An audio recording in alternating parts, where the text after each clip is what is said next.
سعید جٹ صاحب نے ہم سے یہ پوچھا ہے، کہتے ہیں کہ اگر کسی کی جاب جو ہے یہ روٹین کا یہ کام ہے، سفر کا جاب ایسی نوعیت کی ہے، سفر والی ہے، تو وہ قصر نماز پڑھے گا یا پوری نماز پڑھے گا؟ پوری نماز پڑھے گا. وہ مسافر کے زمرے میں نہیں آتا بلکہ وہ مقیم کے زمرے میں ہی آتا ہے.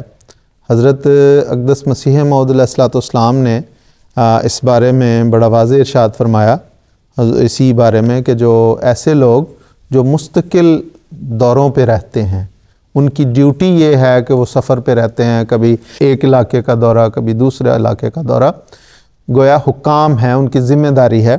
تو اس بارے میں پوچھا گیا تو حضور نے فرمایا حکام کا دورہ سفر نہیں ہو سکتا.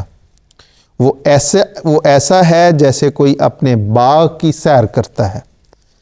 خواہ خواہ قصر کرنے کا تو کوئی وجود نہیں. اگر دوروں کی وجہ سے انسان قصر کرنے لگے تو پھر یہ دائمی قصر ہوگا جس کا کوئی ثبوت ہمارے پاس نہیں. حکام کہاں مسافر کہلا سکتے ہیں؟ حضور فرماتے ہیں سعدی نے بھی کہا ہے منعم بکوہ دشت و بیاباں غریب نیست، ہر جا کے رفت خیمہ زد و خوابگاہ ساخت. کہ حضور نے سعدی کا شعر بیان کر کے کہ جو منعم ہے، جو ایک امیر آدمی ہے، وہ چاہے پہاڑوں پہ ہو، چاہے وہ دشت و بیابان میں ہو، وہ تو غریب نہیں ہے، وہ تو مسافر نہیں ہے.